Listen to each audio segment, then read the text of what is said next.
In this video, we'll talk about the importance of performance coaching. By definition, performance coaching is a process where one individual facilitates the development and action planning of another. This can be done in a personal, organizational, professional, or entrepreneurial context.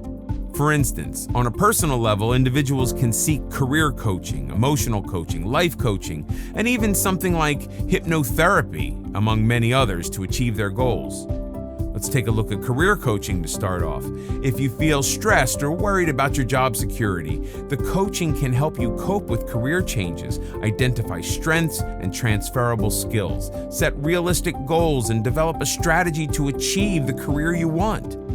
So if your goal is to learn new skills, change your role, and give your career a boost, career coaching could help you get all that. Likewise, if you need to manage emotions better to have a positive effect on your personal and organizational performance, you can look to emotion coaching to help you deal with change and conflict, gain a better understanding of responses to challenging situations, and discover strategies to maintain positive and calm effects. Not only can individuals benefit from this type of coaching, but even those who are team leaders, managers, and those in a position of authority can use it to understand how motivation can have a positive impact on the productivity of their business and the performance of the employees. So in a business context, performance coaching can improve a company's sales performance, enhance strategic thinking skills, and take the business to the next level. In fact, performance coaching is one of the many execution efforts to gauge individuals and companies towards achieving goals. Such coaching creates engagement to get things done. Business corporations and team leaders of all sorts need to become good performance coaches to put their strategies into its execution phase.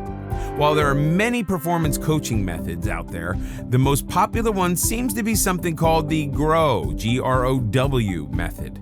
Managers use this model to help their employees improve work performance, enhance problem-solving skills, become better decision makers, acquire new skills, and achieve their career goals.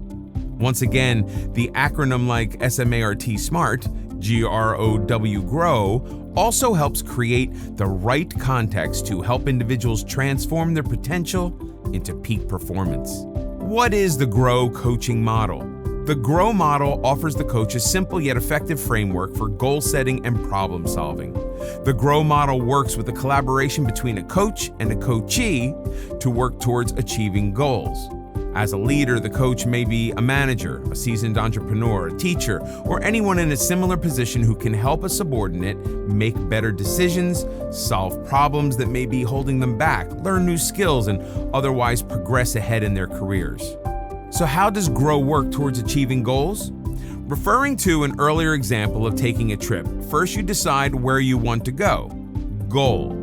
Then establish where you currently are, reality. Then look at all the possible routes to your destination, options. Before you establish the way, will, to commit to making the journey and getting ready for any obstacles along the way. All right, let's break that down for easy understanding. G, goals. The most important part of the coaching phase is to define and agree on the goals to be achieved. Coaching begins with determining a relevant goal. This could be anything from a development goal, a performance goal, a problem to tackle, or even a decision to make. Such individual goal setting is very important for execution, as we have previously seen in earlier chapters. If the goal seems overwhelming at the initial stage, try breaking it up into smaller fragments before moving on. Identifying the goal. What do you want to accomplish? What would be the ideal outcome? How would achieving this goal benefit you? R, reality. Reality lets you examine the current situation. If you want to proceed ahead with pursuing your goal, you need to be objective. Where execution is concerned, being realistic will let you remove many false assumptions from getting to your goal. Reality is also all about gaining awareness of the present situation. Too often people try to solve a problem or reach a goal without considering their starting point. As such, they miss information they need in order to reach their goal effectively. Once there's a clear understanding of the situation, options could be explored for generating solutions to reach goals. Identifying reality. Where do you stand in relation to your goal? What's an important factor in your success up till now? Why haven't you reached your goal already? What would you do better this time? O. Options. After exploring the reality, focus can shift to considering the options. Options is when the individual explores and identifies ideas and solutions. This step lets you determine what is possible and what is not.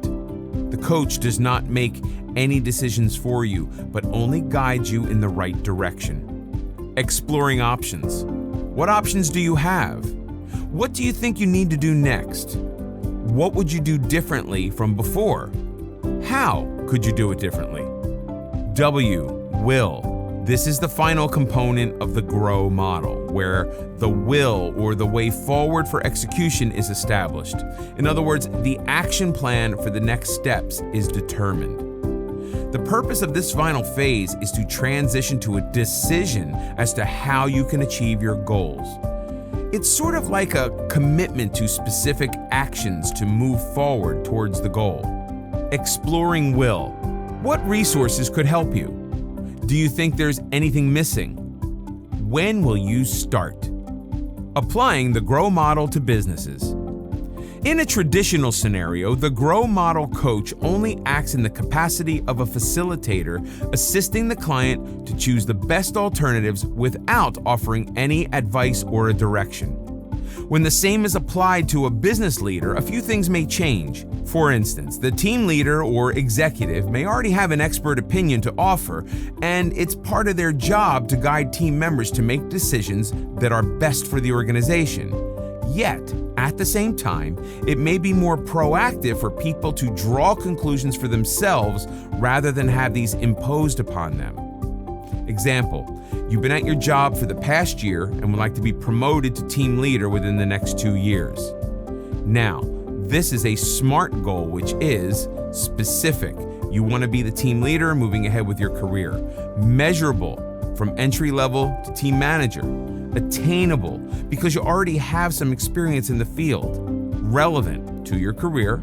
Time-bound, you're giving yourself a time frame to work within. Based on this SMART goal, you and your coach can brainstorm the additional skills you need to be successful in achieving your goal. You may need more experience of managing other people, dealing with overseas customers while also performing well in your current position. You work with your coach to review available options, such as lead a small team so you can get the experience you need. Perhaps you could spend some time in the overseas team. When establishing will or the way to move forward, your coach or manager could actually let you lead a small team on a minor project and mark your progress. You now have set the wheels in motion towards achieving your goal, otherwise also referred to as strategy to execution.